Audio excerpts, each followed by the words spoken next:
0.05 USD from Avajora Games Ltd. Your withdrawal has been approved and it's on its way. Ayan guys, paid out. Sabi ng paid out, na-receive ko na yung 0.05 nila. Welcome back to my YouTube channel mga kaibigan, Boss Pera Official nga pala to. And for today's video, may panibago tayong pag-uusapan at i-review yung isang free-to-play game application. So gamit lang yung mga cellphone natin guys. So by the way, meron ako dito ang loyalty coins na 73,075. Ayan mga kaibigan, nakatumbas ng 0.731 USD. So gusto kong i-cash out agad muna dito ngayon. Try natin kung papasok ba sa PayPal wallet ko to. So minimum points na pwede i-cash out is 5,000 points, pero syempre sumobra na ako, kaya gusto kong i-try i-cash out ito. So real cash out to mga kaibigan na. Ayan. Then double check ko lang yung aking PayPal address. Check ko muna. Submit. Okay. Check natin guys. So withdrawal history. Check natin. So ayan.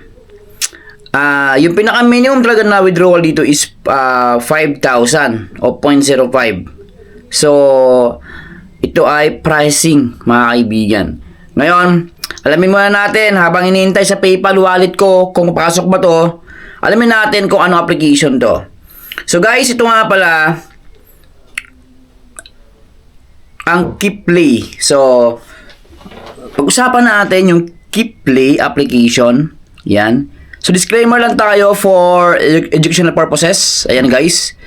So disclaimer lang tayo dito mga kaibigan, for educational purposes and syempre for awareness ng mga kaibigan natin dyan na naghahanap ng mga libreng kitaan gamit na yung mga cellphone natin.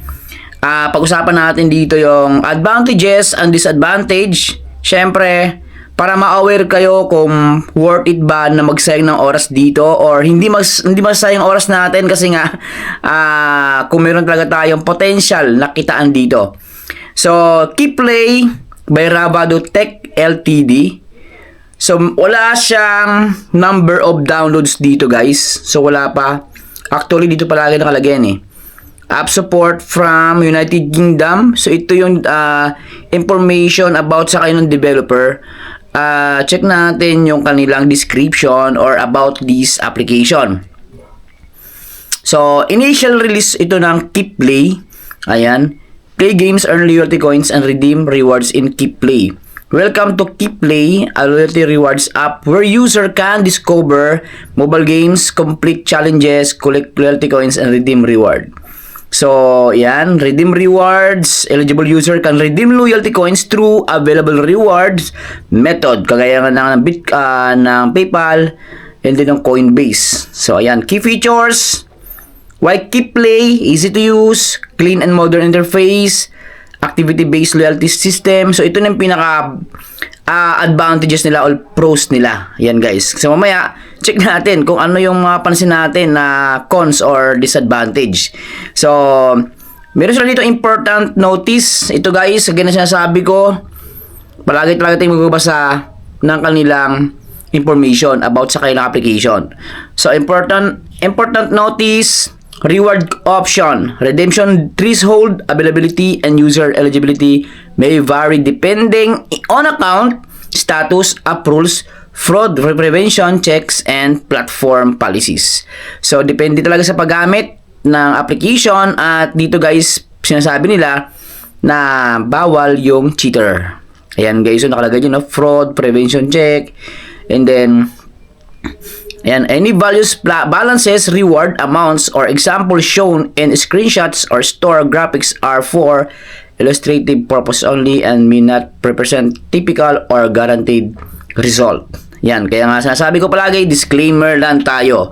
So, depende kung ano resulta yung mangyayari kapag ginamit natin. So, release March 17, 2026 and na-update in the same date. So, initial pa lang to. So, expected yung magkakaroon to ng major version of application or major update So, as of today, meron akong 0.681 USD kasi nga na-withdraw ko yung 0.05. So, try natin guys kung worth it ba to. Ano ba yung ways of earnings nito? So, dito, yung quick access, may withdrawal method, withdrawal history, daily challenges, profile natin, settings natin, transaction history, and game earning. Sa baba, ito naman yung loyalty program games, may Tile Supreme and Tile and Smashy Drop. So dito guys, ito na yung kanina, pricing pa siya. So, check natin. Ano ba yung earning dito? Guys, ang earnings dito is lalaruin ang dalawa na to. Based on my observation, experience, is kailangan nating laruin yung Smashy Drop and Tile Supreme. So, pag tinap natin Tile Supreme, we are going to Google Play Store. So, doon natin i-download yan. Pero dapat, dito tayo galing sa loob ng KeepPlay bago natin i-download kasi hindi pwede natin i-direct sa Play Store i-download yung Tile Supreme kasi mahirap na baka hindi makredit yung mga points natin. So, mas maganda dito mismo mga galing sa KeepPlay. So, yun na mga boss. Nag-notify na sa akin dito yung PayPal. Ayan. 0.05 USD from Avajora Games Ltd. So, ibig sabihin, paying itong KeepPlay application mga kaibigan. So, nakita nyo yan. Your withdrawal has been approved and it's on its way. So, ayan guys. Tingnan ko sa transaction history ha. Ito mismo. Check ko dito. So, check natin. Ayun no. Withdrawal method. History. Tingnan natin. Sa history. Ayan guys. Paid out. So, ibig sabihin ng paid out, na-receive ko na yung 0.05 nila. Ngayon, pag-usapan natin yung ways of earnings nito, mga kaibigan. So, Smash Drop and Tile Supreme. So, ito guys, Tile Supreme, na-download ko na sa Play Store to.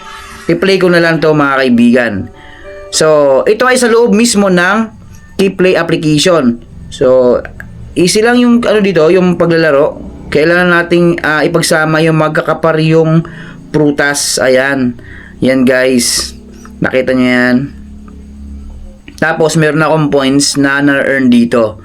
So, pag naging over tayo, back to home lang tayo, then play ulit. Yan guys.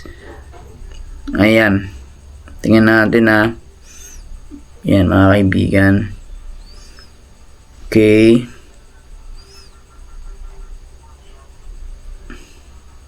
Tingnan natin. Kailangan matapos to. Maubos natin itong avocado, yung mango, tapos itong kiwi, yung berries na to.